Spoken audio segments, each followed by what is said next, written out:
बाबा साहब भीमराव अम्बेडकर के उसी संविधान के तहत बामन मेश्राम को और चंद्रशेखर रावण को और इस बहरूपिया राक्षस जो राजरत्न अम्बेडकर है इसको जेल में डालने का काम करना चाहिए। पहले तो ये सिर्फ चंद्रशेखर आजाद को ही ऊटपटांग बातें कहता था और पीएफआई का एजेंट कहता था, लेकिन अब तो हद ही हो गई, क्योंकि इसने राजरत्न अम्बेडकर को, बामन मेश्राम को भी बदतमीजी से ऊटपटांग बातें कही है और पाकिस्तानी एजेंट और इस्लामिक एजेंट कहा है। पहले उसकी पूरी बातें सुनिए, फिर मैं आगे की पूरी बात करूंगा।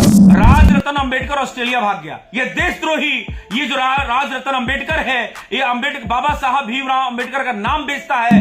ऐसे ही एक बामन मेश्राम राक्षस, बहरूपिया, कुकुरमुत्ता, कॉकरोच है। ऐसे एक चंद्रशेखर रावण भी इस तरह से पीएफआई का एजेंट है।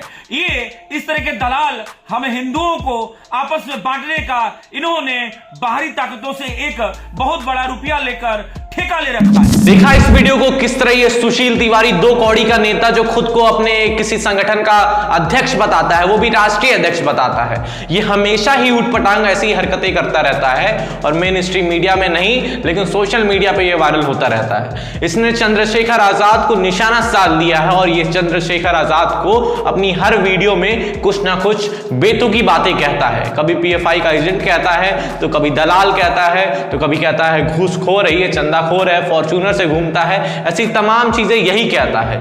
लेकिन इस बार तो इसने बामन मेश्राम जो बाम सेफ के मुखिया है, वही बाम सेफ जिसको बाबा काशीराम साहब ने शुरू किया था, उसी काशीराम साहब के बाम सेफ के मुखिया जो इस समय है बामन मेश्राम को इसने कहा कि ये भगवान को नहीं मानता है, ये भी भ्रामिक करता है। लेकिन मेरे हिसाब से ये जो सुशील तिवारी है खुद भ्रामक करने का काम करता है, भ्रामिक चीजें यही फैलाता है और बदतमीजी से यही बात करता है। अगर आपने ध्यान दिया होगा इसकी बातों पर तो आपको समझ में आ गया होगा कि कौन बदतमीजी से बात करता है, ये सुशील तिवारी या चंद्रशेखर आजाद। एक तरफ चंद्रशेखर आजाद वो हैं जो बहुजन समाज की हमेशा आवाज उठाते हैं, बहुजन समाज का जहां पे भी अत्याचार होता है बहुजन समाज के ऊपर या लड़कियों के ऊपर, महिलाओं के ऊपर, बच्चों के ऊपर, वो आवाज उठाते हैं। ये सुशील तिवारी उस समय कहां रहता है, मैं पूछना चाहता हूं सुशील तिवारी से कि आप कहां रहते हैं जब बहुजन समाज के बच्चों पर अत्याचार होते हैं, लड़कियों पर, महिलाओं पर अत्याचार होते हैं, तब आपका मुंह क्यों नहीं खुलता है? आप सिर्फ चंद्रशेखर आजाद को, बामन मेश्राम को, राजरत्न अम्बेडकर को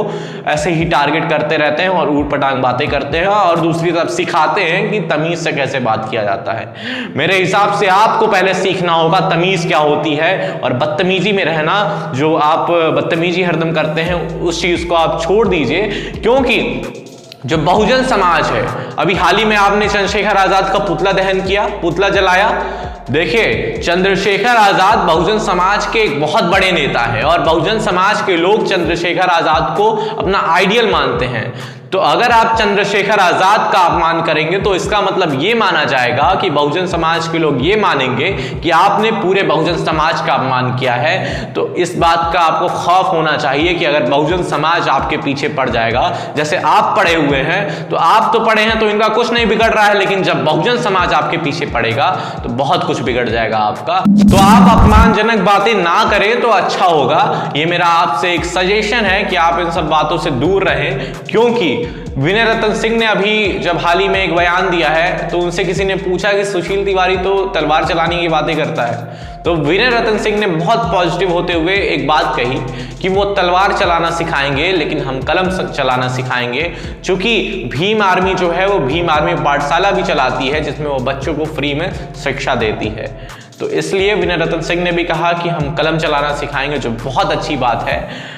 मैं कहना चाहूँगा बहुजन समाज से और पूरे समाज से कि आप लोग एकजुट हों और एकजुट होकर समाज को, देश को आगे बढ़ाने का प्रयास करें। खैर, मैं हूँ अर्नव, बहुत बहुत शुक्रिया। अगर आप चाहते हैं कि मैं ऐसे ही खबरों को हमेशा आप तक पहुँचाता रहूँ तो आप मुझे आर्थिक सहायता भी कर सकते हैं। आर्थिक सहायता करने के लिए मैंने यूपीआई आईडी और गूगल पे नंबर स्क्रीन पर और डिस्क्रिप्शन में दे रखा है। आप हमें आर्थिक सहायता जरूर करें। मैं अर्नव, बहुत बहुत शुक्रिया। जय भीम। भगवान श्री राम का अपमान किया, इसने हमारे देवी देवताओं का अपमान करके पूरे सनातन समाज का अपमान किया है, इसलिए बड़ी से बड़ी सजा इससे मिले।